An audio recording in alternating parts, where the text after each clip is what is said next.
clip it to my beard. I'm like, it'd be a good prop. And it's just like tied in. There's just a microphone like hanging on. Dumbledore vibes. Like the thing.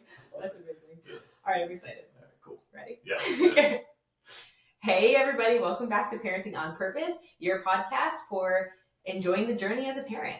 So I think we like this in-person vibes. We're flying people out. No, just kidding. I met this awesome gentleman, Dr. Rocco. He just happened to live in our backyard. So Dr. Rocco, welcome to the show. Thank you very much. This is exciting. Yeah, I'm so excited to have you here. Awesome. So Dr. Rocco is the owner of It's Dad Time, which I thought was just the coolest brand. I actually found him on Facebook by reading his memes, and it was the video you had throwing your daughter in the pool. Yeah. Talking about parents engaging and not being on their phone. Yeah.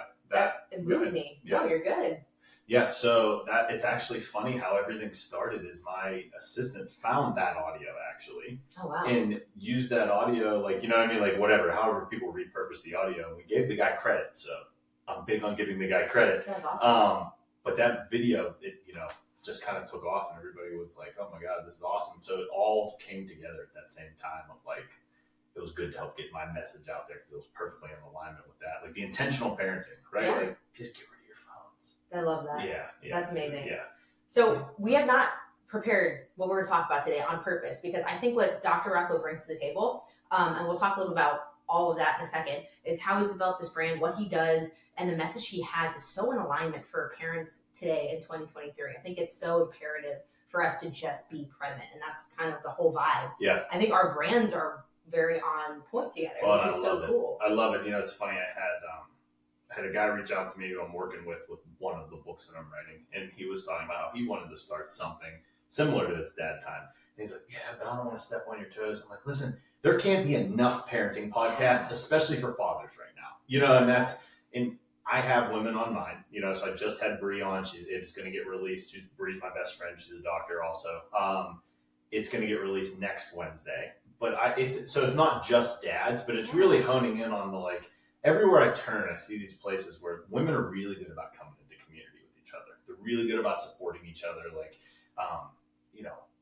after I had my daughter Sloan, I was like, I don't want to have any more children. That was it. I was done. And I went to visit Bree last year, with Sloan, and she's like one of her we say she has 3 godmothers. It's like one of her godmothers. 3 godmothers. She'll be all right. It's perfect. She's gonna be good. She's gonna be good. And I just remember watching the moms that came over for the party with their children. Like it was just this thing.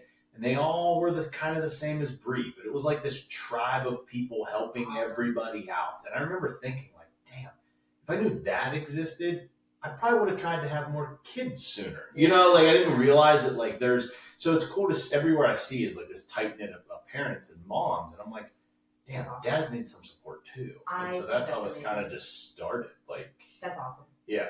And how I raise her is very different. A lot of people don't love it.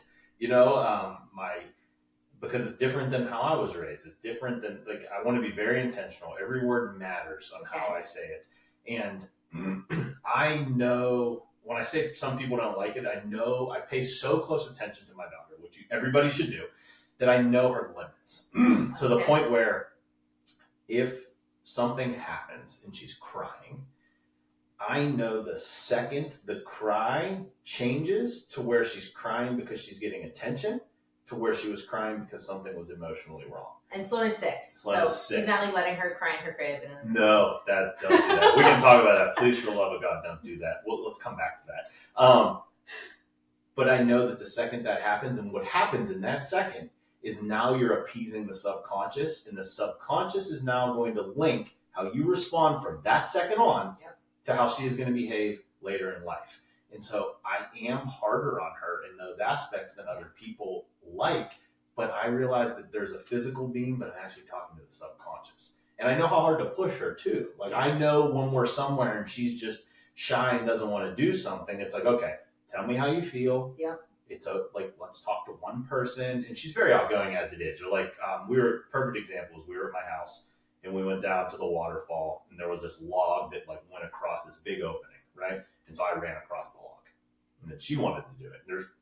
You can fall. I mean, you definitely, it was up to like my chin, like I was standing in the hole and it was up to my chin. What would you do? Yeah, right. And I'm like, okay, let's do it. Like, and so she was on the other side, and she was like, I'm scared, I'm like, okay, well, feel it, Yeah. feel the fear.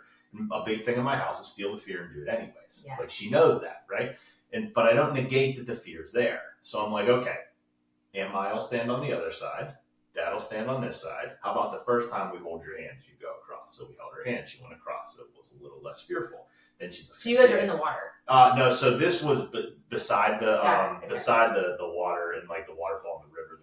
There's this big old furnace thing. It's hard to explain, but basically there's a log over this huge, enormous pit thing, and you can walk across it if you chose to, right?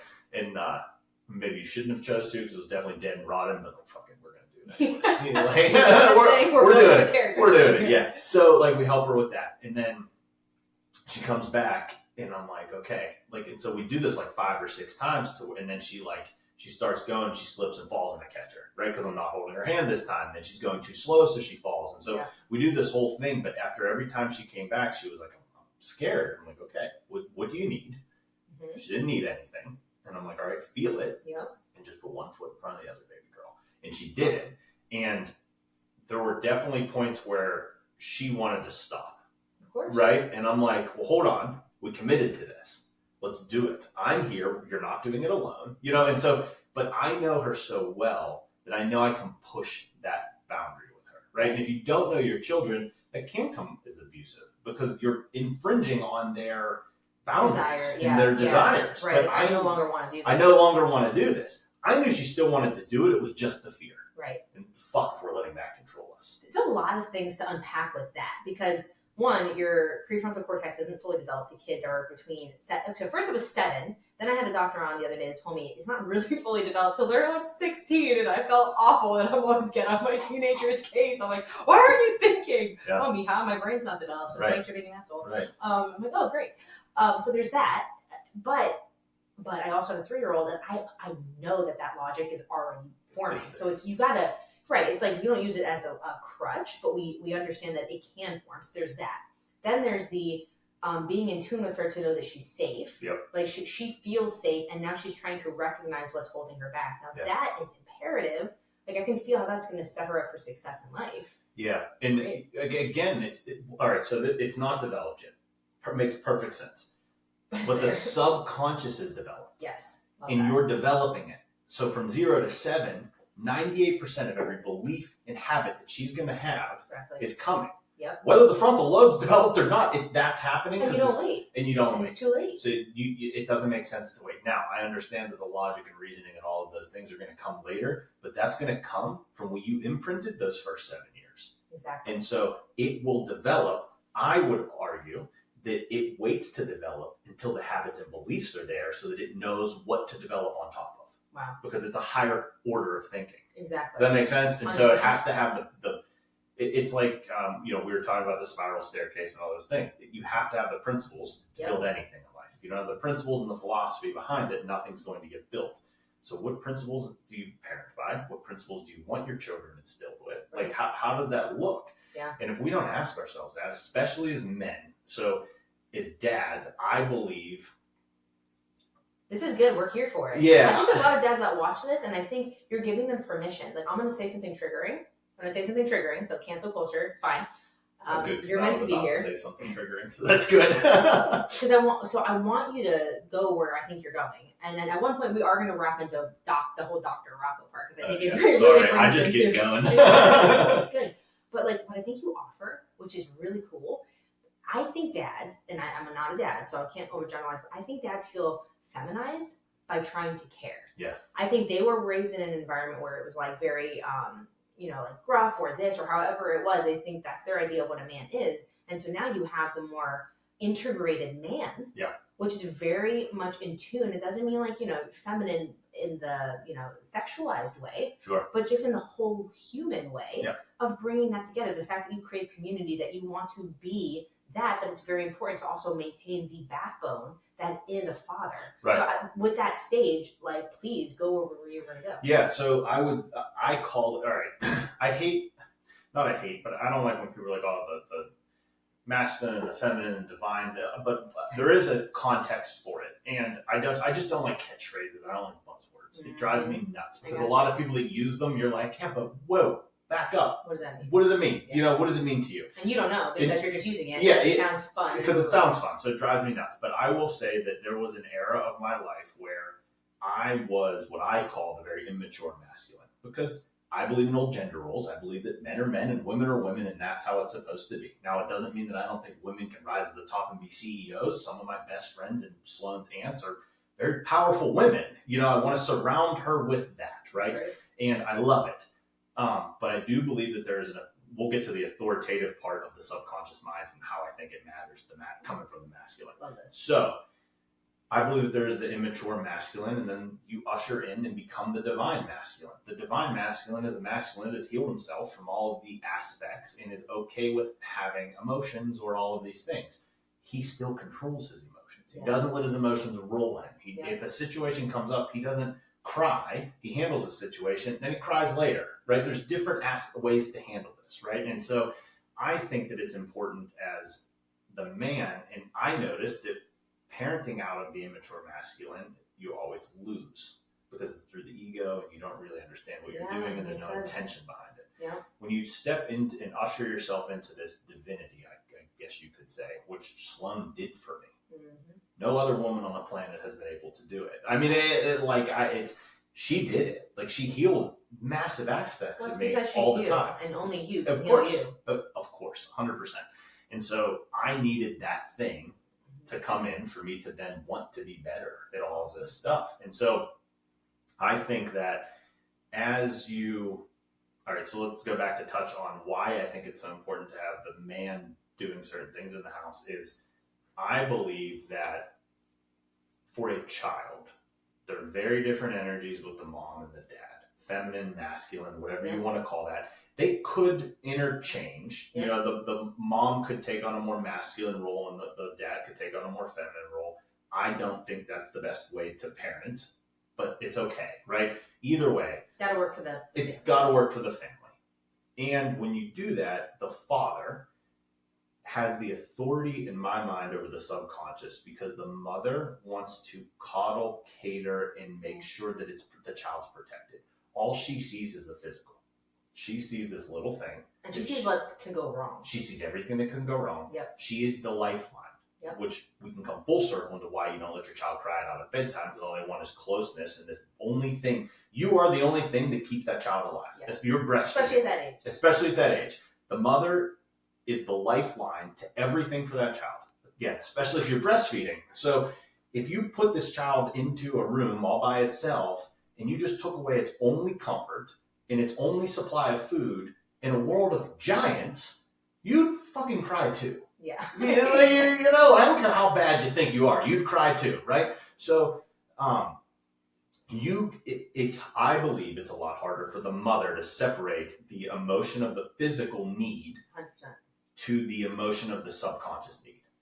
And we take it out for a second, take it out of modern context, right? So there's this research about, and it's different than the book you sent me, which I love. Yeah, but in other cultures across the world, it's in like tribal cultures, it's very common for the son to be with the mother 90% of the time, majority of the time, until they reach that age where they start to, and it's young. It's like between 9 and 13. It's not like manhood. Yeah. But it's when they're like, you're no longer your mother's son. You are now your father's man. Yep. Like you have transitioned away from needing that life. Yeah. And it's a very common motif. I did read it in the book that you recommended, and I've seen it in all different continents and tribal cultures. Yeah, that book's so the continuum concept. Everybody should read it. If you're going to have children, I based a lot of my parenting off the continuum concept. Yeah. And I loved in that book where the mother becomes an actor because she knows it's time for my little man or little guy to become a man. Yeah. So they take the boy, they send him out into the wilderness, almost like 300 in the beginning of that movie where he goes out to kill the wolf or whatever, right? But once he does his thing, he comes back.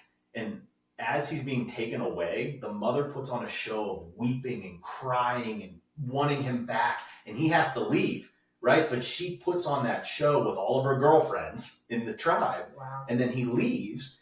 But they're doing it on purpose. Right. Right? They're breaking this thing. They're breaking it. And when they break it and he comes back, they rejoice So that this crazy. man so do I. This man got brought back into the tribe. In reverse that into today, I mean, I just posted a thing on Instagram the other day. These 4 14-year-old boys were at Publix. I was getting a sub. The mother ordered all of their subs for them, cut them into 4 so that they wouldn't choke while they're eating their subs. I'm like, what the fuck world are we living in where these 4 14-year-old boys can't even, my daughter's 6 and she orders her own food. Yeah. So when Aunt Taylor comes down. My son's 3. Yeah. I mean, Sloan has always done that. And I've told her, we've been at restaurants and I'm like, Aunt Taylor went to order, and she just stopped. And I was like, Sloan will order her food. Right. And at first she was shy, and she didn't want to. And I'm like, baby girl, if you want to eat, you got to order your own food. You know, there's nothing to be scared of. Like, we're being lined at Chipotle. I'm holding you. There's nothing to be scared of. But if you want chicken, you better speak up or you're not getting chicken. That's my husband. Yeah. But again, that's that strong. And it's interesting. Like, there's no wrong. And I think we're all coming into this and like, you all find people, and I equate this to fitness. Like, you see somebody and you're like, damn, that girl's got this. She looks great. And I'm like, I'm going to like work on that. I'm going to do that in the gym. And you don't realize someone's looking at you having the same thoughts about you. Yeah. Like, we are all here as mirrors to help each other grow. So there's no wrong, but there is awareness. And if this triggers you, like, I always love the likes, dislikes on like posts. Oh yeah. Because if you dislike something, like, why is that? Because that's actually probably a good thing that it triggers you if you give it the space to like sit with the emotion long enough to understand the why. Also, why do you have enough time to care? That's a whole other thing to unpack. In the case of parenting, like, and I know this because I was blessed with Kaina and we were so young. We were like 20. I was 22. Rose was 25. So there was no thinking it. You just were there. Yeah. And now that Gabriel, I'm older. Gabriel's 3. I got to experience, which I'm glad I did, all the mom guilt, the parent guilt about like, am I doing this way and this? And just because it works for Dr. Rocco and me doesn't mean it needs to work for you. Like, it's really about coming to wholeness in yourself and like feeling what's best for your child, but not doing it out of place of, this is what everybody else is doing, so I should do it too. Yeah. And that's what really bothered me with the whole, like, let your kid do this and he's not going to be dependent. And I'm like, it feels like there's thousands and thousands of years of neurons in my body telling me that that's wrong. Yeah. And you should listen to that. And I'm going to because I can't sleep at night. Yeah. 100%. Even if he's in his room sleeping, I'm not going to be sleeping. Yeah. I mean, it goes against literally everything that we stand for. You know, I believe the innate intelligence is going to govern you in all directions in your life. This is...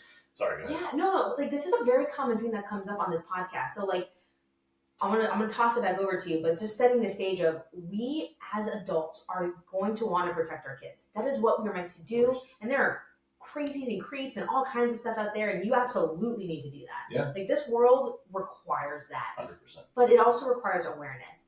Like, my son's 3. Do I be putting on his shoes or can he do it himself?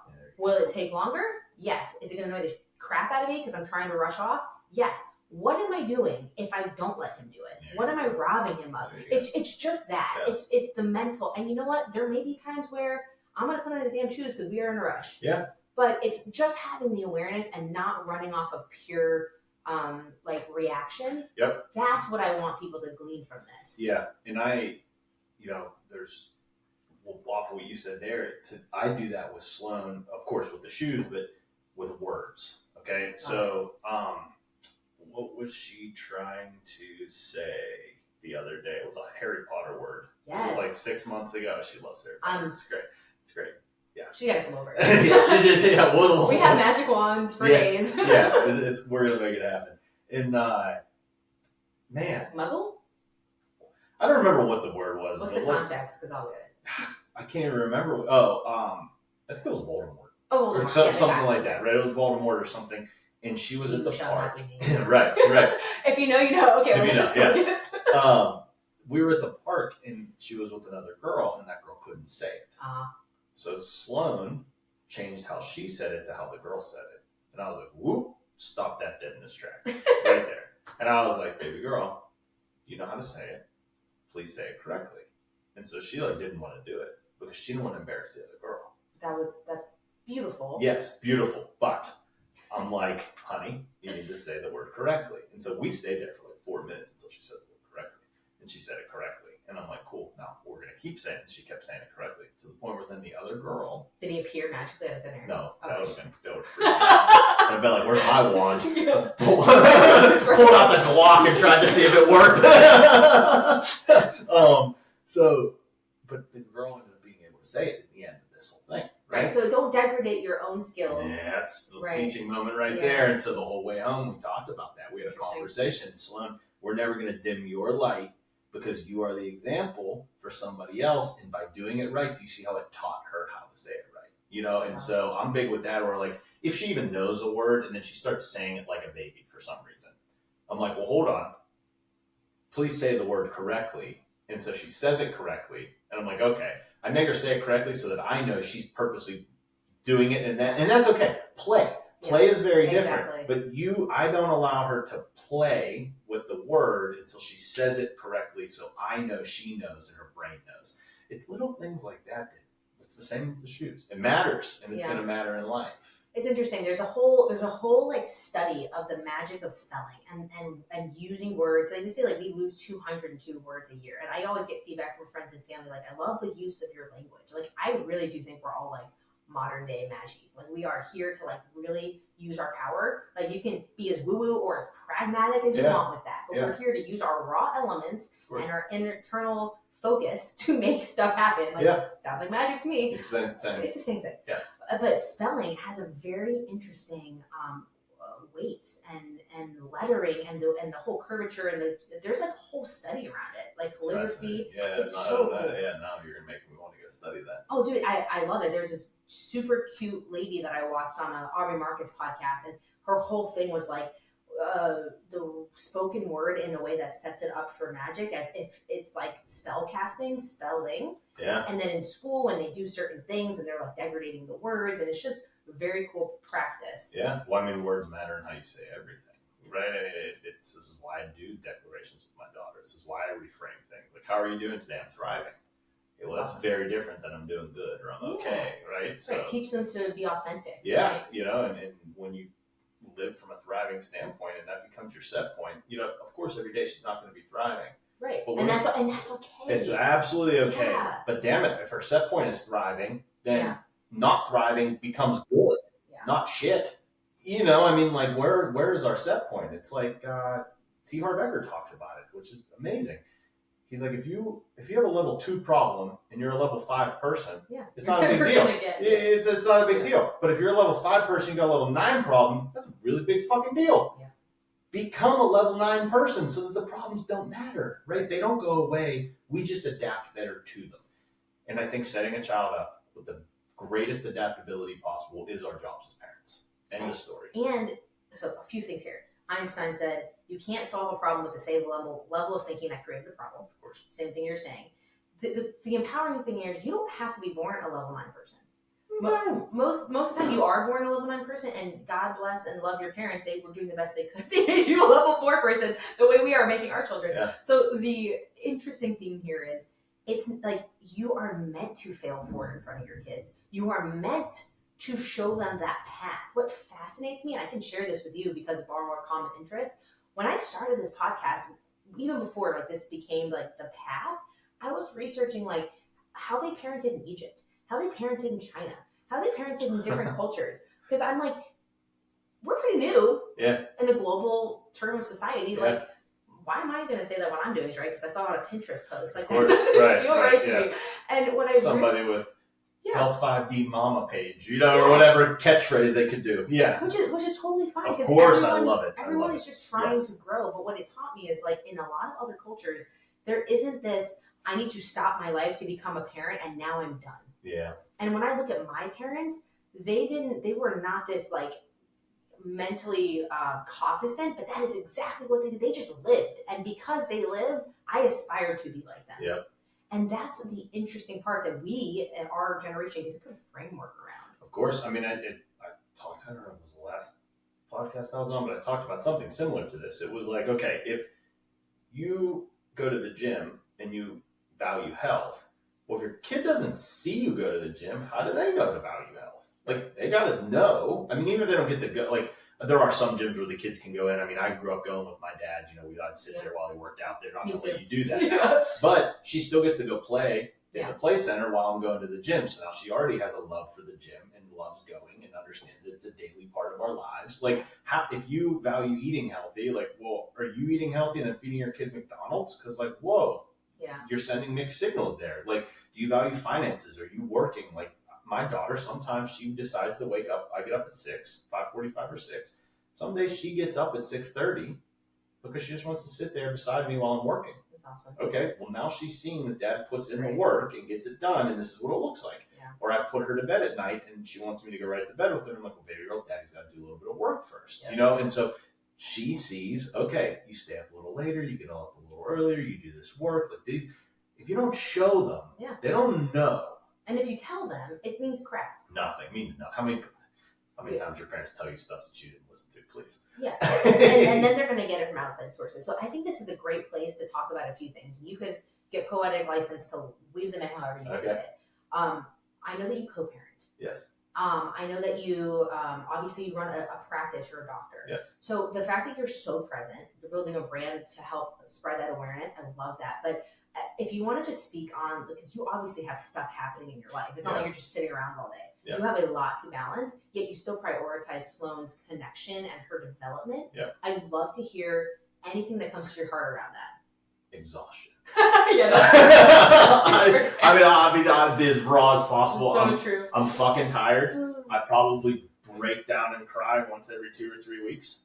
And I just do. I mean, I feel like the weight of the world's on my shoulder all the fucking time because I shared with you before, I'm in this big transition from the office and everything to creating this into a full-time business. Is food going to be on the table? Are all of these things going to happen? Am I going to be able to afford horse camp this summer? All of these things weigh. They're real. I love the just being raw. I appreciate that. I mean, there's days where I won't eat because I'm so stressed, and I'm just like, fuck, you know. And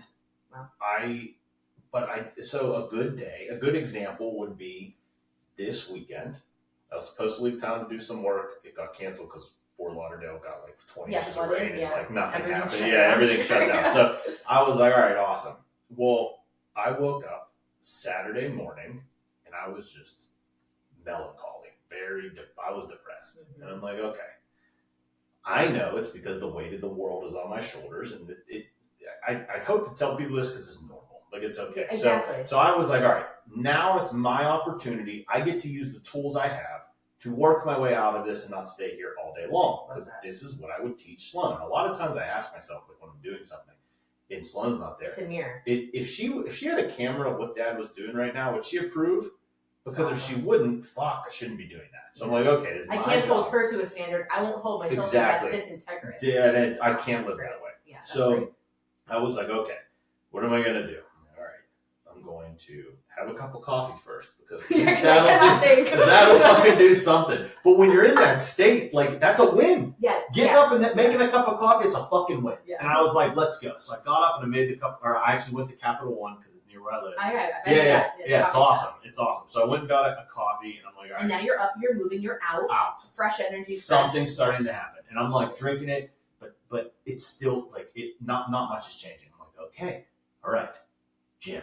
And then I was like, before gym, I was like, okay, well, I am deficient in protein. I haven't eaten very much protein the last 3 days. Well, there's an absolute link to depression and lack of protein. Interesting. So I'm like, okay, ribeye. Went and got a ribeye, put it on the grill. At 10 in the morning? Yeah. That's amazing. So I eat the entire ribeye. And I'm like, I don't know if that was enough. So I drink 50 grams of protein. So now I have all the food for the day already in me in 45 minutes because I'm just do it, you know? So then I'm like, all right, gym without puking. So because I still wasn't there, right? So I was like, okay.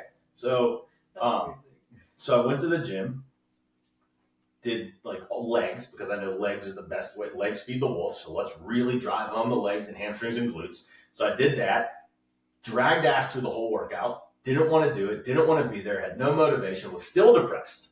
It's still there. But you're still doing the things. But I'm doing the fucking things because I'm like, I'm not staying here, right? It's how can I tell Sloane, feel the fear and do it anyways, and then me stay in this state? Yeah. So at this point, it's I'm like, all right, now the sauna for 20 minutes because I'm going to sweat this bitch out, you know? So I'm like, I don't get, you know? So now I'm in the sauna. I would have dragged your ass to the pinball. Right. And so now I'm in the sauna and I'm like, okay, I leave the sauna, I go home, I have brain tap. I don't know if you've ever heard of brain tap. Okay, so I use the brain tap. I love brain tap. I hate meditating. Yeah. So I was like, if I hate meditating, how can I augment and get the benefits? Brain tap. Done deal. It's awesome. I love it. And so then I got home and I brain tapped. All right, at this point, after all of that, I got this little shot in the arm of like, you can get a little work done. Like I was starting to tip the scales, right, of it. And so I went to the cigar lounge because it's like one of my favorite things to do. So I sat at the cigar lounge and smoked a cigar, was starting to get out of it, worked my way till by 6 p.m.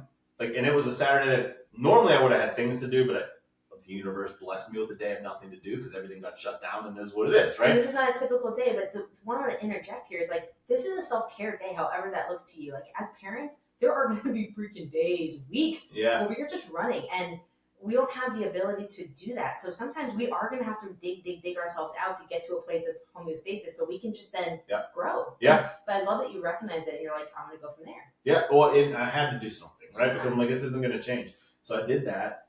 Then I walked back home and it was still fucking there. And so the point I'm trying to drive home is that it's normal. Like, it's okay, right? Something was off in my life and I wasn't on the trajectory so that's what I believe depression and anxiety is. It's just the body giving you a warning sign. Something's fucking wrong. Yep. We don't want you going through this course. Yep. Well, I've got the weight of the world on me and I know the direction I want to go, and it's very evident when I think about that direction. There's no anxiety or depression, right? But getting there fast enough was causing it. Resistance. So then I ended up getting in the shower. I took my daughter's step stool. I sat in the shower for 40 minutes with the hot water on and just sat there. And then my girlfriend came over and we walked down the avenue. We got pizza. I smoked another cigar on the way back. By the time I went to bed, it was gone.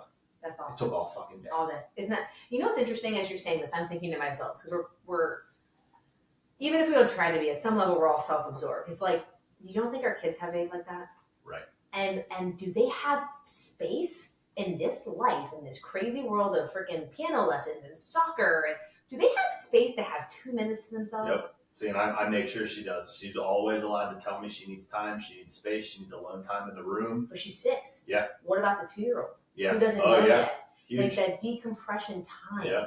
And that's something like Gabriel is in this cute phase now. And it's funny because I am aware of my maternal drive. And he's like, Mommy, no one's with me. I'm lonely. And so I'll come and I'll kiss him and I'm like, Mommy is happy to sit here with you, but this is your time for you. Yeah. I don't want to dictate what that looks like for you. Of course. This is your time to, sit with Be it. creative. Yeah, and it's interesting at his age, like everything's so immediate. So if he's like, there was a sad moment today, that's how he'll describe it. And I'm like, okay, well, let's talk about it. I try so hard. I don't want to stay in that emotion unnecessarily, but I really want him to feel it. And then I want to redirect him to another emotion. Yeah. We had an amazing life coach on the other day, and doctor talking just about that. We are not depressed. Like, they talk about teenage depression, teenage anxiety. She's like, it drives her crazy because they're so pill happy. These physicians, they're like, they're not depressed. They're humans having a season or a moment of depression. Right. You're not giving them the tools to experience another emotion. And I would argue, what are you layering on top of that? Right. How much exercise are they getting? How much TikTok time are they getting on their phones? Have they been outside and breathed fresh air? Have they been just with their friends? None of my friends were depressed because we rode fucking bikes to each other's house and just did dumb shit outside. Yeah. Like, we didn't scroll and have dope. I mean, you could stack all this stuff on top of it, but having space to even just be with your friends and not be okay, especially as a woman. Like, I understand that I'm not going to be able to help Sloan through every single event in her life because I am her father, and there are things my job, I believe, is to create a space where she can come to me with anything. And I'm working really hard at creating that now. I also realize that I'm her father, and times may come where it's easier to go to mom, or it's easier to go, you have a sexual experience that's not very good. Like, dad's going to probably want to kill somebody. Maybe it's better to talk to mom about that thing, or your girlfriends. Like, I understand that that's okay, but you can always come to me, and my job is to keep my cool now. Yeah. But if I don't keep my cool now at 6, she's not going to want to do it later in life. But even their friends are an outlet for them. 100%. The groups that they're hanging out with, like, it's okay to have that. And, going back to the co-parenting thing, how I juggle everything, I don't have a great way to tell you how besides you just keep fucking going. Yeah. Like, I think that's purpose. I can appreciate that. That's purpose, right? Because the bigger picture and the purpose allows me to handle all of that, because I would have quit this a while ago. Right. Does that make sense? Like, I would have just been like, I don't want to deal with all this stuff. And so it is heavy. It is hard. I think it's very normal. I think dads struggle with it all the time because you have nobody to tell it's hard to. And there is really no relief coming. The relief coming is you build exactly what you want with the vision you want. Yeah. And if you don't have a vision, there is no relief coming. So like, let's get clear on your vision. Like, what do you want it to be like? Do you want to have, like, my goal, September 1st through January 1st, I don't ever want to have to physically be somewhere, because I want to be able to go elk hunting, deer hunting, spend time in the fall in the north because I love it, and then spend holidays with my family, traveling or going wherever I want. So I don't want to physically have to be in a location. Okay. Well, that vision then needs to have a plan, and then I get to execute the plan and make it happen. Yep. It's going to be stressful. Yeah. But if you want that life, you got to just I had a spiritual teacher. I think teachers are so important in every facet of life. I have business coaches. I have like spiritual coaches. And I had a spiritual coach that said, like, if not this, then what? Mm-hmm. And it's like, that's not like a one-time statement. That's like what they call it in Buddhism. It's like a noam. It's like something that you repeat. It's like a life adage. If not now, then what? Or if not this, then what? If not this, then what? If you weren't achieving this goal, you would either be unhappy because you're not breathing your heart's full potential, or you'd be chasing something else. So there's nothing wrong. It's all good. It's just having the perspective of where you are. I would wonder, I actually thought about this on the way here. I wonder so suicide and mental health is a big thing right now. And I wonder what the rate of entrepreneur and people who have a vision and what their suicide rate is, opposed to somebody working for somebody else and not having a vision is. Amazing. That's a great thought. Because you have something to anchor to with this, and you have nothing to anchor to with this. And your brain's growing. Like, your brain's doing what it's supposed to do. It's creating new mental synapses and connections and physically growing. You're living in crescendo, not diminuendo. Yeah. Right, that's a good thought. And to me, it just makes sense. Like, I was at the gym the other day. I was in the sauna. This kid's, I don't know if he can drink yet. He looks young, but I don't know. I feel like it's hard to tell anymore, you know? But I know he's not in high school, so let's just put him at 21, okay? Let's give him the benefit of the doubt. Yeah, let's give him the benefit of the doubt. I don't know. I know where he lives, and I take my daughter down there. They're a little poor happy. I'm just going to say, my kid's 15. I'm like, oh, she's good. Yeah. And so I'm talking to him, we're just talking or whatever, and he I can't remember what he asked me a question about, but we just started talking. And he was telling me that he's trying to break this cycle that he's in on social media and not really feeling like he has a purpose and not wanting this lifestyle. And he's like, I've decreased this and that. And he's like telling me all these things that he's going to stop doing. He stopped hanging out with some of his friends because one of his friends lives at home, has an $1,100 BMW payment plus the insurance. And I'm like, what? I don't even have a car payment like that, you know? And so, but he's like, I don't want whatever this is. That's great. And so I saw him 2 days ago. Actually, the day I was depressed. I saw him Saturday in the sauna. I'm like, of course this kid's here, right? Yeah, so like now I'm depressed and this kid's here, and he's like, my God. Looking to you for he's like looking at me for advice, and I'm like, bro, I got no energy. But you know, but he's in there and he's talking to me. He like quit social media, quit hanging out with his friends. He's almost done stopping vaping, and he's like, everything is starting to turn up. I'm like, listen to me very carefully. You live in your generation. You're 21 years old.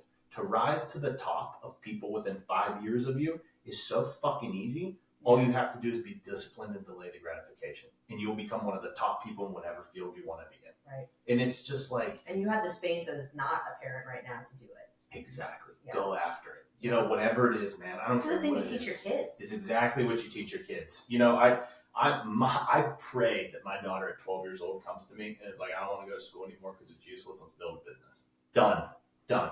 I will never. I mean, that's kind of like she is homeschooled privately, but the curriculum is amazing. She chooses it. Yep. But she's building Snacks by Nature with me. It was her vision where we co-build this brand, and now I'm learning as a business owner, understanding this, all the tax incentives for having your kids be part of your business, and like I had such a mind shift with taxes, and this is hysterical, but you know what, parents, like this is real. Like again, triggering statements. There's like the victim mentality, and then like real. Like I always thought like. It's so bad to say, but it's so true. Like, the more income you make, the more that you're taxed, and it's true. But if you really understand it, you get with someone that understands the tax incentives, if you do the things that the government is laying out for you, they are doing it in service of the community. They want business owners. If you start to do understand these things, it's a freaking gift. It is. But you just have to understand it. They want you to gift your children and bring your children into your business. And well, not even just your children, you're rewarded for all aspects of it. You know, I mean, you're definitely rewarded by it. There are specifically tax incentives for all that. We're about to lose power. That's crazy. That's all right. I love it. Man. And I love all that stuff. I love that she's helping you with it. I think that's so much more valuable than any type of schooling you're ever going to get. You know, and why not foster it? Look, how you got where you are in life, I'm guessing, and how I got where I got in life, I know, is I basically failed my way here. This worked, this didn't. This worked, this didn't. Get rid of the thing that didn't work, double down on the thing that did. Get rid of the thing that didn't work, double down on the thing that did. You're cutting out years of that by letting her start at 15, 14, whatever. You know, just we're going to start to build this thing together and guide them. And then the beautiful thing is you and your youngest, Gabriel, is that correct? Okay. Well, when he wants to come up and do it, think of how your team is going to be 10 years down the road of what you'll be able to offer him in a team setting. You know, it's not just going to be you figuring it out with them. It's like, look, this is how I have a team. Yeah. We can build it with this team. Come on. I mean, that's amazing, right? And I love it. Do you have siblings? I do. You're the oldest? Well, I got two. I got an older stepbrother and an older stepsister, and then I have my youngest sister who's actually blood. She's a little younger than I am. So it's interesting. This is I'm the youngest of two.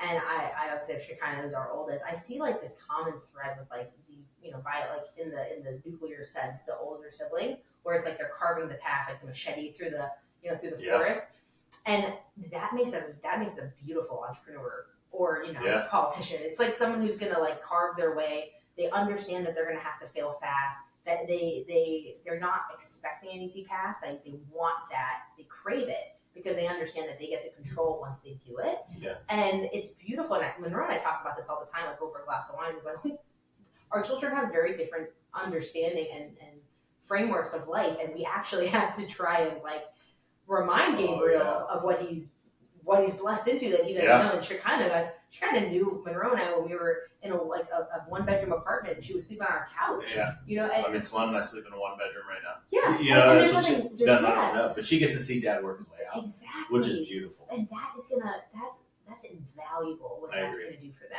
I agree. I don't think it's to say you're screwed if you're not the first kid. I'm obviously the third, and I was, my brothers are both very successful, and I was like, oh shoot, I'm going to be the black sheep, or I'm going to be the one who's different. Right. And then I had that something to prove off my shoulder. We're no, I want to do something great in this world. Yeah. So everything has its place. Everything. But it's just an interesting perspective. And I read, don't quote me on this, but I believe I read somewhere that most Olympic athletes and the best athletes and families are the youngest. Yeah. Because they have to keep up with the older ones. That's awesome. So at a younger age, they see, observing and doing, they see older brother of 8 running and riding a bike. So at 3, they're like, get me a bike. Yeah. I'm going with them. Legit, Gabriel's reading. Yeah. We were reading last night, and it actually was the word bike, and he said Vic. And I was like, oh my God. It was so exciting. My kid turned 3 2 weeks ago. Because they just observed. Well, he's kind of doing it. Yeah. And it's just second nature. And which is also kind of fascinating. What are we limiting? The human potential is so unlimited. We use 10% of our brains, and yet, I don't know, that's a bigger, that's just a pontification. But what are we limiting our kids on? I think about that all the time. I can't remember the exact age that Vanderbilt was when he took over the family fortune, but it was somewhere between 18 and 24. I went to the Biltmore and I was listening to the audio. I was like, what? The kid's 18 taking over a family fortune. The people who wrote our Constitution were 25 years old. Right. But a 14-year-old can't order a sub. Right. 14-year-old can't order a sub. That's where we've gone. Could you imagine if one of those dudes was standing in there? He'd be like, what? It's insane. And I don't think that our children have to be able to write the Constitution, but they can start a business. Yeah. They can do these things. And again, the reason my daughter's in Waldorf school, and the reason yours is homeschooled is because I'm not going to indoctrinate her with dumb, useless, numbing out things, right? And I think it's the same with, again, Dad being head of the household, in quotations, everybody relax if you're not watching it. But in establishing that he's the authority to the subconscious, he's programming the children. with everything he does. And dad will always be the one that, whether it's mom, whether it's the boy or the girl, are always going to see dad as the authority in that aspect, if you allow it. So either dad programs them or Disney does. Yeah. But you chose which one. Yeah. Disney didn't choose to program your kid. You let Disney program you chose to let You chose to let Disney because you didn't do it. Right. Sorry. I have a very interesting thought on this. Yeah. Like, in our personal relationship, like we're like very 50-50, but like it's interesting because obviously Monroe, and you met him, he's like a very physical big guy. Yeah. He's like very present, but he's also so nurturing and like understanding. And then you have me, obviously like diminutive and diminutive in like comparison, but a very strong personality, but he gives me that space. And I feel like he's giving me like the structure backbone for me to thrive. So he's taught me a very valuable lesson. Like when I was growing up, I thought femininity and masculinity were very like the gender roles. Yeah. And I didn't really understand. And you said like, not to get like in the woo, they could be like positive and negative, yin and yang. Yeah, like, I talked about this on a different podcast, but it's like he's given me the structure.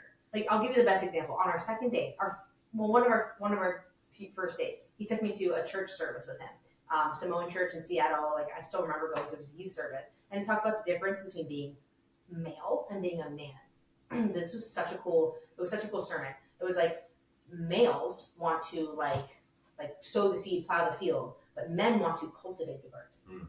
And he had many examples of that. I still remember that. That was like 10 years ago. And I still very much remember like, oh, I think he's this one.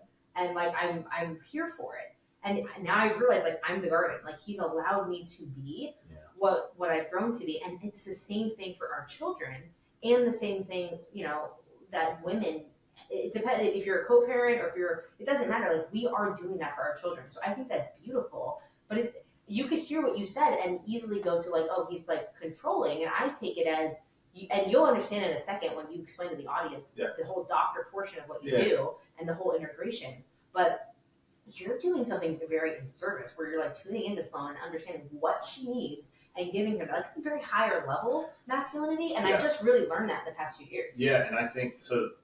Your dynamic is very much like my best friend Bree and her husband Barry's dynamic. It's very much like that. And I'm more, let's say, I kind of play both of the roles in my household because I have to right now. I trust her mom. I think her mom is a great mother, but I don't know what goes on over there all the time. I am very particular in how I do things. So there is that dynamic.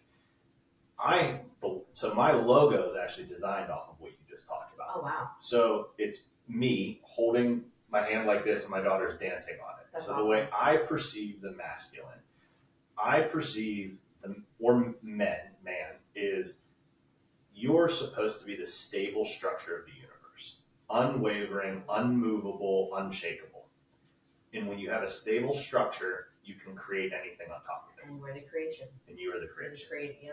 So beautiful. That's where the logo comes from. That's how I also see how that causes so much friction between men and women. It causes so much friction between men and women, right? And it does. And you learn, I mean, there's tons of people that talk about being able to learn about how to communicate with each other. It's not my forte, but I'm learning it with my daughter, right? But she sees dad as this stable structure that she gets to be this beautiful thing and create upon, right? And if that's crying or if it's being crazy or if it's being loud or if it's being whatever wild thing she chooses to be that day, it's okay to be that in the presence of this. And I view that stable structure, or whoever plays the role of that stable structure, is the highest level authority to communicating to the subconscious mind. So I have a question on this, because this is interesting to me. So you are obviously, like, everything about you comes across as very, like, stable and very masculine. But the cool thing is that doesn't translate to, like, being, like, inaccessible. Like you show Sloan when you're not feeling a certain way. Yeah. And I think and that is not a traditional, maybe I'm over generalizing, that's not a traditional masculine trait. When you think of it like the way our parents, it was like don't show feeling. Yeah. You are very much showing her all of your emotion, but that you're able to still do that. Control them. Exactly. You feel I teach her all the time. Feel your feelings, but we're not staying in the feelings. So she gets that message all the freaking time. I want you to feel everything that you need to feel. All of it. But we aren't fucking letting them control us. consequence. Yeah, that's gold. Yeah, I mean, there's been a time I was literally sitting on the couch crying. Like her and I were going at it. I was losing it. My stress was through the roof. I wasn't parenting the way I want to parent. Like everything was just never happened to anybody. Yeah, all right. Never happened to anybody except me. And the perfectionist in me is like breaking down. So like, this is what I want to. So I just put my hands in, like I was like this, and I start crying. Yep. And she sits beside me. Changes immediately. She changes all of her emotions immediately. And she's like, "What's wrong?" And I was like, "I feel like I'm failing you as a father, because that's how I felt. Why would I hide how I'm feeling from her? That's not going to do anybody anything." And what you just did not accomplish in 20 minutes of yelling was just accomplished. Yeah, it just accomplished. And she sits there and she puts her arm around my shoulder and she's like, "No, Dad, you're doing a great job." And I'm like, "Hey!" I mean, like now I'm going to start crying, right? So I like start crying. I'm like, "Shit." But, you know, I want to be as raw with her as possible, but then she saw me work my way out of the emotions. It's okay. You know, we're allowed to have them and you should have them. And you should share that you have them because it's like you're telling your kid, like, this is a crappy example, but it's all I can think of. Like, I love you when you're all cute and you're put together and you're polished, but when you're in your pajamas and your hair's a mess, I don't love you. You would never say that because you love them in both. However, we're doing it every day with their emotions. Yeah. Every freaking day. Yeah. And like I saw it with Shekinah now, it's very interesting with Shekinah because she's not biologically from my body. Yeah. So, like, I know Monroe and I talked about this when she was younger all the time. Like, this is how I knew that they were my family. And this is a whole spiritual component, like way, way beyond the scope of this podcast. But it's like, there were times where I was 22 and single and going to the gym, and a month later I had a kid. And a 4-year-old kid, right? Yeah. So there were days where I'm like, wow, I was really dealt with some very interesting things that I had to immediately feel the feels and decide, I don't care. That is not happening. That's not how we are going to do this. Yep. And you have to just make a decision. You know, and it's again, in control of your emotions, which I'm not a Navy SEAL. I don't know any Navy SEALs, but I would imagine that's what they're taught. Like, look, if someone were to come into my home, I don't get the opportunity to feel scared. I have to act right away. The masculine needs to shut the fucking emotions off and put a bullet through his head. Or whatever. Yeah. Like, that's what you have to do. Yeah. Then I can go back and feel the emotions. So there are times when you teach your kid that too. Yeah. Right? Like, there are times you just got to handle shit. Yeah. You know, and that's okay. Like, whatever that situation is, whatever's happening on the playground, like, you know, letting kids work things out on their own. Like, some kid shushed Sloan at the park the other day, and I'm like, well, baby girl, there's a few things we need to look at here. One, he's allowed to shush you. Because we live in America and you can shush people. Why did it offend you that he shushed you? Why did it bother you? You know, well, because I was very polite and I said all these things. I'm like, okay, you did the right thing. Your job is to always do the right thing and let other people do whatever they need to do. Exactly. You know? Then she was like, no, okay. You know, kind of went about her thing. And then came back again. He shushed her again. And I'm like, okay, well, baby girl, what are you going to do about it at this point? Like, you have to figure it out. I think she's cuddling up with you. Yeah. I mean, down. Yeah, and I'm like, well, now it's time for you to go figure it out. Like, figure out how to communicate with this person and why they're doing that, but you don't stop doing the right thing, you know, and handle it. And you said, there was something you said that I was like, I wanted to break off about that, but I can't remember what it was. We can talk about something else. No, it's all good. I like, what you're talking about is very, like, I know she's in a Waldorf school, like, Gabe's daycare is like kind of Montessori Waldorf, like composite.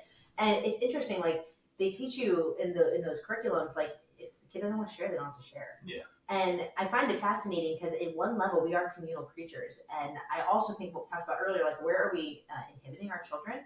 And, like, do we have it figured out? Like, are we really great co-creators?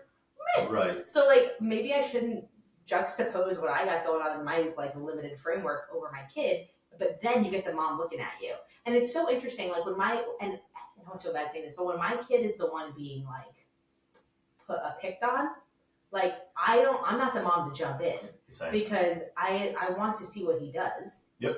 And I want to show him that, like, but and in a lot of cases, like, this just happened the other day at T-ball, the other mom jumped in so fast. Yeah. But it's like when your kid is the one hurting someone or the aggressor, then it's like, okay, then we correct and later we have to conversation. Yeah, you have to I mean, you do. Like, look, I understand you got frustrated. The answer's not hitting somebody, which brings up why you don't hit kids. And, you know, I had told you before this, I hit Sloan. I stopped. Like, I spanked her.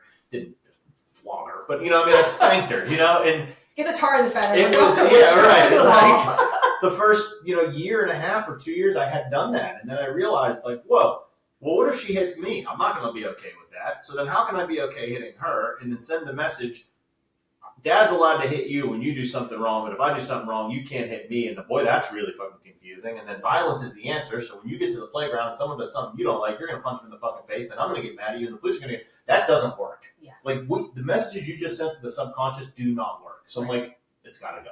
It's Isn't that amazing? Right now. And Jim Carrey said something at a commencement speech about like the fact that we all like just what you just went through in that diatribe of 5 seconds was the like gauntlet of human emotion that you would feel. Like we are not emotional teaspoons, to reference Harry Potter. We have so much going on. And you got more than one feeling at a time. I teach Sloan that all the time too. Go ahead. Yeah. And to think that there are how many of us now? What's like 8 billion? Like what's the running quote? A lot. There's a lot of us. Like Jim Carrey said, like we actually pretty damn good to consider how much. But everyone has their different emotions that they're feeling. They have different upbringings around those things. So it's like, it's kind of a mixed freaking bag. Yep. And to think that we can yet, and this is why I love the energy component, why that's so fascinating to me as a human being. Yet, despite all of that, when you put these kids in a room, like when I go pick up Gabriel, I do not let him see me for 2-3 minutes. I just watch him. Yeah. And they are in the most synchronistic, co-created, beautiful, quiet space. And it's like, we are emotional beings. We are meant to co-create. So despite all those differences and all the crap that like these little bodies have dumped on them, they're still able to thrive. And they all want to get along together. And when they don't get along together, it usually is a belief system that a parent is imprinted upon them. But this is why I love this stuff. Like, so for instance, the mom that jumped in. Well, the mom that jumped in for their child just sent a message that mom is always going to be here to protect you and always run back to mom. Well, mom's going to die someday. So you're eventually not going to be able to do that in life. Like those little things imprint on the subconscious at that age. And so you have to pay attention. It's the same with the child falling and how you react and all these things. Like it's okay to co-regulate. That's an okay thing to do. But you need to learn how to regulate your own stuff. And so if you fall and scrape your knee, regulate it. Like teaching her how to regulate her own emotions, her own pain response, how she does things, controlling it all in her mind. All of these little things matter to the subconscious mind. And then we wonder why we got to order our kids fucking sub at 14 years old and get it cut into 4. You know, it's just like, I mean, it was absurd. And I remember if I was that age and my mom would have told me to cut the sub into 4 and she ordered it for me, I would have then ordered any other sub because she ordered it for me. Yeah. And then I would have been like, don't fucking cut it. I'm going to eat the whole goddamn sub like, yes. Yeah. Like, just because I'm like, spite. Yeah, just out of spite, which has its own issues. I understand. But like, I mean, that's to me how a male 14-year-old should be. You should be rebellious. You should be angry. You should be trying to figure it out. Mom, I don't want you to tell me how to do it. I'm going to be a man. I'm going to do it how I'm supposed to. Like, I have a nephew who's an incredible kid and very respectful. But I love when I see those moments and I'm like, good, he's a man. Yeah. Or like even my son, like in the Hawaiian culture, there's this little leprechaun, like mythical creature called a menehune. Okay. And they're like small. They're basically the size of my son, but they're adults. And they're like, they create stuff. They're really cool. So we call him the little menehune. He like runs around and he gets that energy. And like I've heard or I see people like trying to quell that. And I'm like, no, like let him go out and like that's how this freaking country was built, man. Yeah, no, like, absolutely. I mean, thank God someone's going to be there for my daughter to marry. I worry about that. I really worry about that. You know, and because I think as a father, something else you mentioned in there when it was like the child is, you know, our schools encourage the child to share their emotions or feel their emotions. Well, if they don't want to feel or share their emotions, that's perfectly fine. But maybe it's the communication style of why they don't want to share them. Right. Maybe you ask them in a different manner, like, hey, why don't you teach me how you're handling that? Why don't you teach me how you're doing that? Why don't you teach me how you're... And then when they start to teach you, they realize they have value. Yes. And now they have tools. And so that you've just taken something they were shy about and gave it value. That's a real educator. Like, that's a real educator. But they're so squished in their own like KPIs and stuff in the school system that it's very difficult. My mom graduated. She retired. She matriculated at 60. She graduated from being she retired from being a teacher, and it like. Well, she kind of did graduate. She did. And she made it. Yeah. And like she was a true educator at heart, and I met hundreds, and they are out there. And God bless you. I have a teacher friend that lives right down the street. She's incredible. Mr. Feeney. Boy Meets World. Yes, Sloan's going to definitely watch Boy Meets World. Oh my God, this is such Gabriel right now is watching Gullah Gullah Island. Okay, yeah. Yeah. It's like the best. I love that stuff. It's so good. So can you please explain to our audience what you do for work, Okay. and then integrate that to your connection to like, you say that you speak to her subconscious. You have a responsibility to guide the subconscious. I'd love you to connect those two things, but I think that's going to be like, oh. Okay. You're welcome. Here's a bag. Here's a present. So I'm going to keep it as 30,000 foot view as I can and not try and go too crazy with it. But your brain and spinal cord. Are you telling me what you do? Or are you just going to leave that? Sorry, I was going to go. Part of your mystique. I'm a chiropractor. I don't do the popping and cracking. I do things very, very different than everybody else does. I actually work with the vibration of the spinal cord. So why I think that's important is we have found through, if you guys are interested, you can look up Alf Briggs. He found adverse mechanical cord tension, right? It changes the vibrational frequency of the spinal cord. In essence, your spinal cord is a better identifier of who you are than your fingerprint. That's crazy. By the way it vibrates. Specific vibration. The specific vibration. Very cool. So that vibration, we can actually, it trains off people that we're near on a regular basis. Makes so we'll sense. talk I about totally that. see that. Yeah. So, which actually cool because Silva, I don't know if you ever heard of Silva, but he talked about how if you, with your partner, you should actually sleep in a twin-size bed back to back before he knew about any of this. That's so cool. Right? And so it's like, oh, of course, so that is how it works. And so it's funny because Sloan and I, we sleep in the same bed together, and usually I'll fall asleep and she'll be here. We always end up back to back. We do too. Is that weird? Yeah, but to me it's not because it's the closest part of your vibrational spinal cord. Wanting to train on each other. Maybe that's spooky. Maybe that's innate in our. It is, right? and an innate emotional regulator, or whatever it is, right? A connection device. It's fascinating. So this spinal cord vibrates, and when you deal with any type of stress, thoughts, traumas, toxins, whatever it is, work, it doesn't matter what the stress is, that spinal cord gets pulled. And when it gets pulled, head of hair tie, whatever, when it gets pulled, it puts tension on the brain, puts tension on the spine, and puts you into fight or flight, which is an emotional response we don't want to be in. That emotional response can go a myriad of different directions. It can shut our entire frontal lobe off, make us function in our lower brain. The brainstem, which its job is to fight, feed, and fuck, like we were talking about before. Look at society. Like, we're sold sex, we're sold fighting, and we're sold food on every corner. Okay? Because that's where everybody lives in this brain. This is why people have a hard time creating. Yeah. So if there's so much tension, you have more emotional tissue in your spine than anywhere else in your body. So if it's twisted and torqued, your emotional system's a disaster.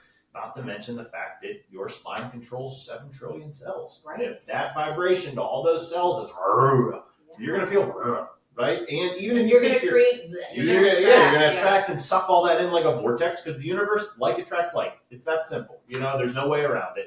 So all of that's coming in, and you feel the weight of the world. And so when I start adjusting you in this certain way, and we open up that spinal cord, we allow your divinity to shine through. We allow the spine to open up. We allow the brain. I love it, right? I'm just so happy right now to know that someone's made that connection. Yeah. And that you even take it a step further to the subconscious. Exactly. I mean, it's amazing. To me, it's the highest level of physical healing we can do. Wow. Physical healing, because again, there's all the other aspects. But so for me, then I started asking myself, okay, well, what's creating everything in the body? So I wanted to know the underlying current that did everything. And so I spent basically 10 years studying consciousness and how it works. Wow. And came to the determination that what we call the subconscious mind, because whether there is one or not, it doesn't matter, but there's something that's being imprinted upon. It has to have a highway to act out its operating system. Yep. Okay. That highway is the brain and the spinal cord to all the trillion cells, and the trillion cells send information back and go back. And so it's very much like the Matrix. Whatever you put in this subconscious, you can just type in, jujitsu, and Neo can do jujitsu. Like it's literally that fast if you can operate it in that sense. Which is why you see people. You might not be there because you might not be at that level of vibration, but at least you're aware of it, so that's good. Yeah. That's why you see people and they create these things like nothing. Create, manifest anything. And you do all the time. You just don't do it with things that you really want. Which we can talk about because you have too much of an emotional attachment to it, and you're actually pushing it away in consciousness because you don't believe you deserve it. Exactly. And so that's why affirmations don't work and whatever. We can talk about all those kinds of things. This is great. So I was like, okay, if I clear this system and I allow this to vibrate at its divine frequency, and like we were talking about before, I kind of think of it like a pharaoh's, staff. It's here and links all the way down. It's this big golden light that goes up and out to the system. And if it's doing that and it has no interference whatsoever, now consciousness can come in, right? Pure consciousness that is unadulterated and isn't being filtered. And when that happens, you have direct access to the subconscious, and you can start to imprint upon it. You can write that code. You can write the code. You can put the jujitsu. You can put scale the building, fly. Yeah, whatever you want. You can put it in there, and then it gets imprinted on all the cells. And so this is why I'm so big on imprinting on my daughter the important things and the values and the things that I want. And this is when affirmations and declarations actually matter, because the subconscious is taking it as truth. Yes. So like what you mentioned, she's young and she's this young, is the doesn't frame know of that reference. this is the frame of reference. There's no limitations. This is her foundation for her to build the rest of her life. For the rest of her life. And so again, like you mentioned, you actually are born a level 9 or 10 person, and you're taught to be a level 4 person, right? So I'm trying very hard not to teach her to be a level 4 person. So I'm implementing all of these things that are literally limitless behaviors onto a limitless being, which we're finding out now is a real thing through neurology. Right. And she then gets to expand on those. And so I'm doing it through this channel of not having that roadblock. And then not to mention that roadblock can cause disease and sickness and whatever. I mean, of course, all of these other things that it can do. But for me, I want her, and again, if that is open, your adaptability, or what I would call your survival value, is through the roof. Yeah. And that's what we want more of. 100%. And that also fuels the thriving. Like, we are meant to be alive. You think that means you meant to have like a golden spoon and all this stuff? No, you're human. You would find a way in 10 minutes to be dissatisfied with that and want something else. This is not about the things. It is about achieving and striving and growing and changing, and what used to give you purpose now doesn't. So you're refocusing. That is all part of this journey. And that's, so to take that step farther, if you have all this tension on that spinal cord and your vibration is low, we know that the energy that we put behind anything and the intention is what creates everything. It's real. So if you have that, you're putting the intention of survival and fear behind it. So if you're creating a business, what could that possibly? Yeah. Right. Where could that possibly go? Exactly. Create a business because it needs to make you money. Well, it's going to have scarcity behind it, so it's not going to create you money, right? Mm-hmm. Now, if I open this system up and we take the tension off the spinal cord and you start to function the right way and move into a thriving standpoint, and you create a business or something from energetic standpoint of thriving, well, these are two very different things. Yes. Right? And so this is amazing. Giving her that opportunity, right? And then imprinting upon her all the that she is limitless, that she is limitless. She controls her literally everything. This is amazing. I mean, all of them. I go through all of these affirmations with her. Some I've come up with on my own, some I've gotten from like Emile Coulier and all of these other people that are like the OGs of all that stuff. They did plenty of research to make sure that it's right, and even just to touch on this real quick for people with affirmations, I think it's valuable. Is here for the journey. If you tell yourself, I am wealthy, and you're not wealthy, or you don't feel like you're wealthy, or nobody in your family is wealthy, you're actually pushing it in consciousness farther away because you're like, I can't be that. So the way I augment that, and you can just say it, like, I'm understanding as you say it, and you can feel it in your stomach. Like, it is already resistance. Sorry. So for me, it was like, all right, how do I decrease the resistance to that? Exactly. Well, what you don't have a resistance to is the word wealth. Yeah. You have no resistance to wealth. You can say wealth all day. Yeah. Okay, so then before you go to bed and before you wake up, you're teetering on the subconscious mind. So you have this thing called the conscious mind, and we have this thing called the subconscious. My world, the conscious mind is the guardian at the gate. So it's actually very beautiful to have a conscious mind because you don't get sold snake oil. Yeah. Right? It filters out all the shit that it doesn't want to go here because that's a bad operating system to have. Right? So thank God you have a conscious mind. Well, 0-7, you don't have that. Mm-hmm. You're directly into the subconscious. It's a sponge. You're building the foundation for the subconscious to create the conscious, to allow the conscious mind to then guard the gate. That is so important. And so if you want to do anything, you have to break through the conscious mind. As an adult. Yeah. So how are you going to break through the conscious mind if you say, I am wealthy, and you feel, right? So you can break through by just saying the word wealth.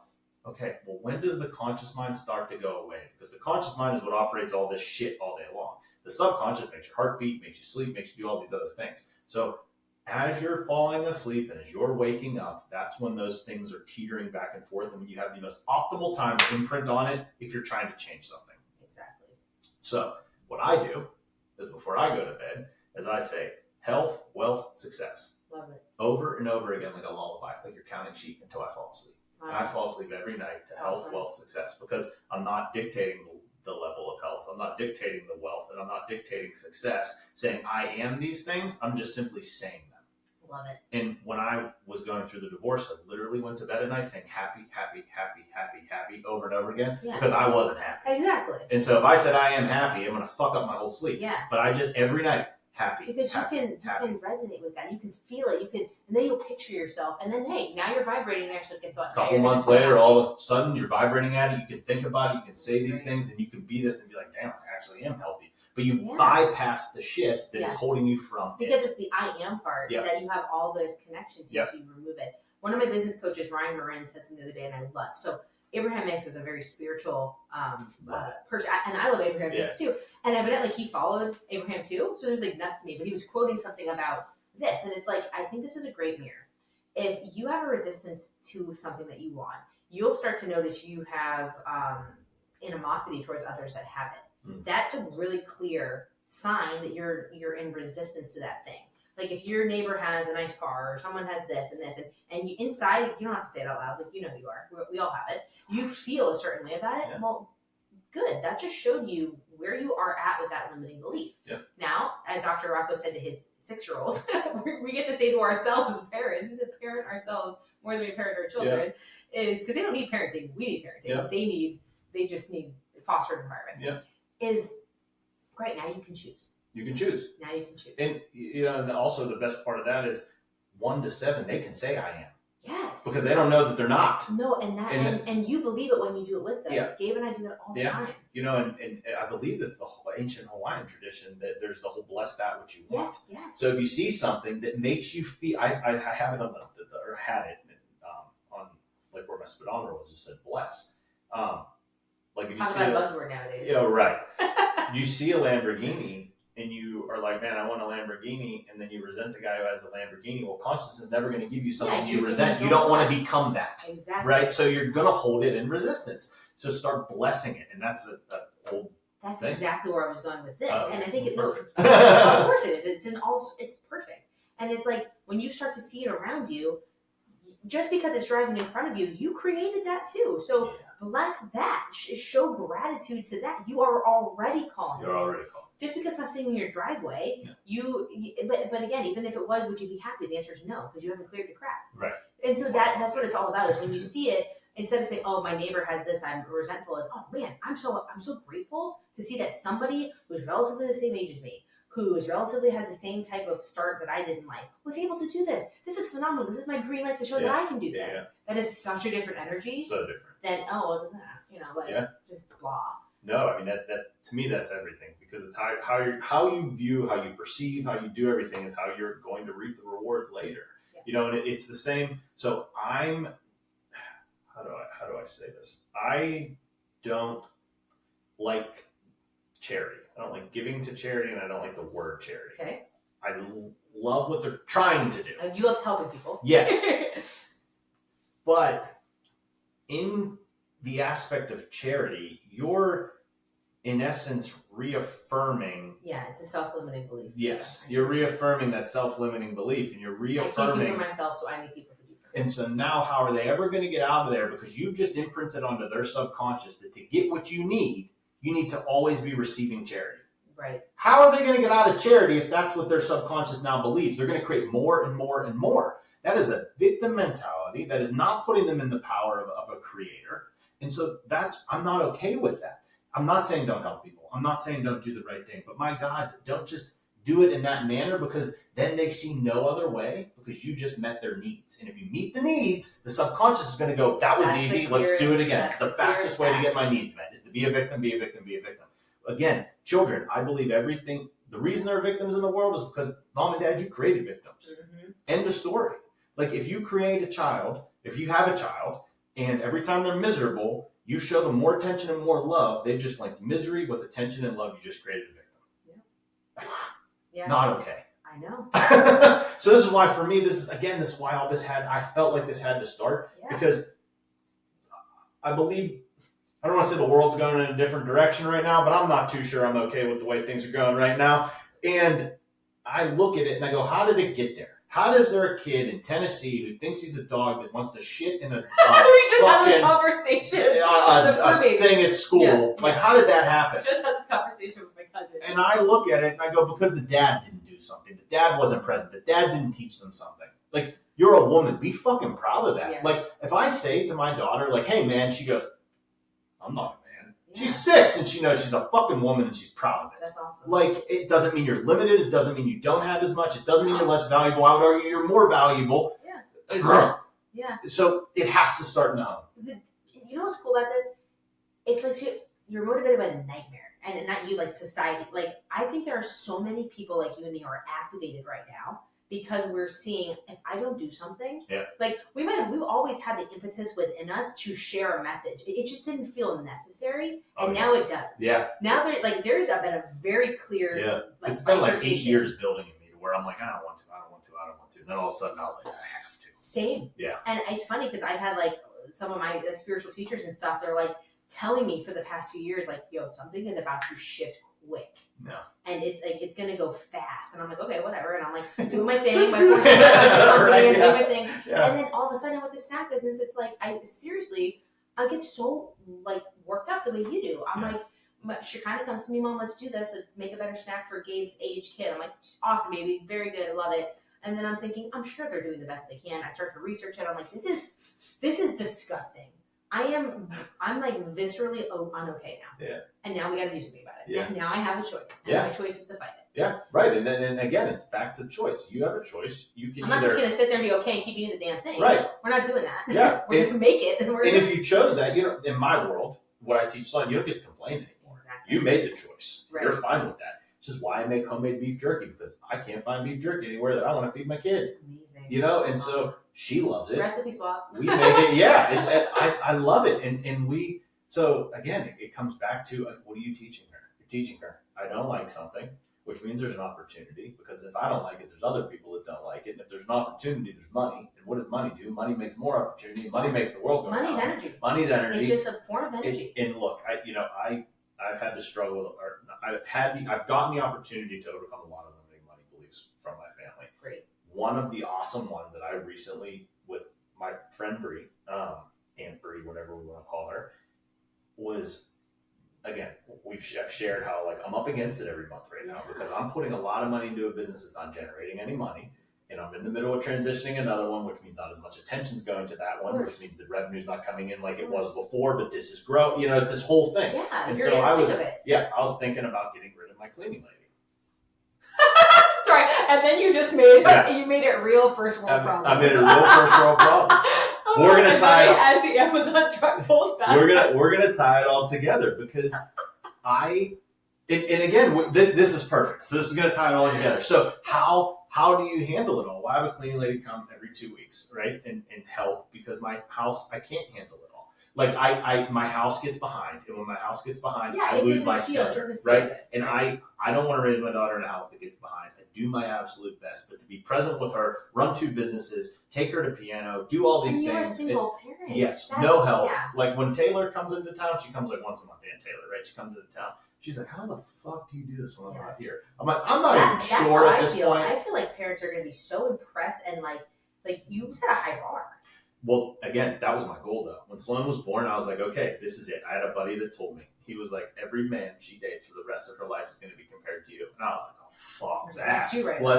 Let's go. Game on. That was it. I growing a beard. Yeah, I was like, that's it. I'm going to be a Viking. I'm like, I was walking down the avenue yesterday from the cigar lounge. I was walking back, and I had this like this vision. And I was like, because I'm about to start teaching her like a BB gun this summer when we go home. You saw our crossbow. Yeah, I love it. And so I'm about to start teaching her how to shoot the BB gun. And I was like, I had this vision of her being like 18 and us going shooting with her boyfriend and her running through like a gauntlet. And me just like putting my hand around his shoulder and just be like, if you mess with her, I don't have to kill you. She'll fucking do it. And I was like, it's going to be awesome. That's a real Viking woman. Yeah. This woman, I was like, wow. Yeah. and so, so that was like a way that I could self-care. Then I started feeling guilty about it. First world problems, like, all of these things. It all started coming in. And I was like, it does. It's meant to be felt and released. Yeah. And so I'm like, oh my God, I got to get rid of the cleaning lady. But then I don't know what I'm going to do because I don't know. I can keep up for like 4 or 5 days, and then it piles up, and then I'm going to lose my train of thought, and then I'm not create all these things. But it came to what you said earlier. How do I do both? How do I do both? Wow. So I call Bree, and I'm like, Bree, I don't know what I'm doing. Like I'm like struggling. Right Bring the now. sage, girl. Yeah. Release some demons. And she's like, listen, your wealth is creating wealth. It's creating jobs. How's she going to feed her family if she's not cleaning your house? How's she going to do this if she's not doing that? Like and I was like, oh my God, that's the mind shift and perspective I needed shifted, right? Amazing. Like it's not too much. It's not whatever. And then I started telling myself out of nowhere, I was like, I get to out-earn my situation, not decrease my revenue. Exactly. I get to out-earn this motherfucker. Out-earn. You know? Make a bigger pie. That's it. And that's the thing. We're also like, if you're uncomfortable with this place and you're like, I need to start pinching, I need to do this, like I really encourage you to just take a minute and sit with that. Yeah. Is that the limit of you? Yeah. Or is there a way you can stretch your capacity? Yeah. Because I'm a big thing of the capacity principle. Like take a balloon for the first time and you blow it up, it gets to whatever the diameter circumference, and you release it. Guess what happens the next time you blow it up? Instantly you'll get 30% more capacity in that balloon. Yep. Because it's muscle memory. Out-earn your situation, become a bigger person. Like your problems don't go away, you just become more adaptable. Parenthood, entrepreneurialism, teaching, to me, and there's more. Like I think being a physician, if you're mindful about it, and I know everyone's trying to do the best they can, so I'm very, very clear on it. Of course. But if you're like, in alignment with the true goal and not just doing it, like you said, out of belief, if I want to make money, so I'm going to do this, not that type, but the ones that are in service, it's so cool to me because it's very spiritual calling. Like whether you're religious or not, we are all really on the same path. If you parent right, it's the most spiritual experience you'll ever have. We had a doctor on the other day. Said, you can have dogs, but you won't learn as much about yourself. Yeah. Well, and we talked about before, and like you have this little thing that's this big off the ground, mirroring back all of your limitations and stuff, like all of your beliefs, just right package possible. And and what are you going to do? Like, are you going to change, or are you just going to let it happen? I read a quote the other day. I think I read it or heard it or whatever, and it was oh my God, what was it? It was I'm not huge on quotes because like I don't like that. I think motivation is very important. People right now are going through an argument that motivation is not real. Well, hold on a second. The motivation is going to give you the energy to have the momentum to make it a purpose, and that's perfectly fine. It's totally real. It's a very real thing. But one of the quotes was, "Hell is when who you could have been meets who you are." Yeah. And I was like, oh my God. And then the other one was, that's big. Look at yourself in the mirror and analyze yourself. And would you be proud if your daughter brought you home? Wow. And then it was like, if not. See, as a dad, I can see that. Oh my God. I was like, and I am though. Like I was able to do that and look at myself and be like, yeah, I'm good with it, But damn, it doesn't mean I don't want to be more. Because then in my head, I'm like, well, hold on. That's not enough. Let's do more. And so this is where that cycle goes, which is the overwhelm and the perfectionist, and then the like how you handle it and put it all together. And the divine feminine would have that same, and then we're gonna wrap. But the divine feminine would say, look in the mirror until you. This is what I do with Shekinah all the time. She had a very different start in her life. Yeah. I said, let's look in the mirror and let's look in your eyes until you see your inner child. If you could see the way you look at Gabriel about yourself, how would that make you feel? Yeah. And that does the opposite of what you're, but that's the feminine and the masculine. Of course. Striving, structure, and you need both. And then also, let's be very happy with who we are and let's love our whole. Well, and this is why I pay somebody to do that part for me. Yeah. Or not for me, that's not the right way to say it. I pay somebody to set the environment for the feminine part so that I can access it also. Because it's very easy for me to drop into the masculine. Yeah. And there was a period of time, again, for men, real quick, and then we can wrap. I felt for about 8 years of my life or more, actually probably from the time I was younger playing basketball, from when I speared a kid on the court because he pushed me. You speared him? Yeah, right. He pushed me up against like the wall, and then I ran down to the other. He was a big fat. What'd you spear him with? My shoulder. Oh, okay. Like I ran down to the other end of the court. We were in like 8th grade, and he came tumbling down after he just slammed me into the wall, and I sprinted because I was way bigger than me. I sprinted from mid-court all the way down just to get the momentum. Speared him right in the middle of the court. I'm like, I was a 4. I played basketball. I had nothing to spear. Yeah, I literally like Goldberg, from like WWF, right in the middle. That was the last game I played. But from basically, became a chiropractor. It was all jacked up. And they were like, it's time for football. I'm like, okay, but I was basically told that I'm too masculine, I'm too much, and to dim it down forever. So I did. And then I was trying to search for the longest time while I was with my ex-wife, the feminine. I was trying to search on how I can become more feminine. Yeah. And it didn't feel good. Like, I fucking hated it. Yeah. I was like, this sucks. Yep. Then she left, and I met my life coach, who's amazing, Heather. And coaches, man, do the best. Get you one. And instead of focusing on me becoming more feminine, she was like, let's knock the dust off and you become more of the man that you're supposed to be. And I'm like, oh God, that feels good. Way better. Let's do way more of that. Because the other one's in service of what I'm not. Yes. It's the same thing about the wealth thing. It makes you feel icky because it's not in resonance with who you are right now. Yeah. And you'll find it. Once you are that man, like, boom, what happened? All of a sudden the feminine drops in and I'm able to be able to be around it, be present with because you. You're not supposed to be both. You're supposed to have both. Exactly. Yeah, I mean, amazing. it was fascinating. So Dr. Rocco, awesome. Tell our people where they can find you, where they can follow It's Dad Time, where they can show their love and support. Okay. Every social media platform is It's Dad Time _, and a website will be coming soon. Will be itsdadtime.com. Not there yet, but that's where they can find me. It'd be great. Reach out to me. Send me direct messages. My assistant will tell me, and I'll respond to it. Again, first world problems. My assistant. Listen, She's my awesome. assistant's unfreaking believable. I would not be where I'm at without her. So I will get rid of all cleaning services before that lady goes anywhere. She's with me for the long haul. My assistant's badass too. She feeds my kids. She cleans my house. She puts on my clothes. Yeah. We'll get there one day. It's Yeah. okay. You're implementing the owner's model. So that's when I talk to students or I talk to anybody, the first thing I tell everybody is find an assistant that resonates with you and hire them as fast as possible. 100%. I didn't do it until 4 months ago. Yeah. And so much faster you've been able to go. My life has changed so much in those 4 months that I wouldn't be here right now without her. So it's funny because you think about the future and I'm like, all right, where is she going to have a division of dad time that she runs the whole fucking thing? Yeah. Because it's awesome. Yeah. I mean, so if you have a business, forget about hiring anyone else. Find an assistant that can help you. Oh my God. Yeah, it's the best. It's changed my life. And that's what they teach you, right? You need to be an owner. You're not supposed to be everything. It's the Yeah. same thing as a parent. And guys, that is why I made this channel. It is literally why I'm here, because I want to connect. I want you to say, oh, that Dr. Rocco guy, I love how he was super masculine, but he also had I love the way he set a vision for his daughter. That's your guy. Go follow him. Or the people that love the hypnotherapist guy that put me under the hypnotherapy. That was totally amazing.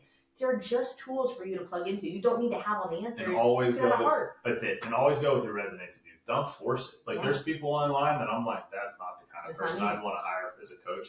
And they make a lot of money. And then there's people online I'm like, that's the person who I'd want to hire as a coach. And they make a lot of money. So it has to be who you want to work with. And but definitely send me messages.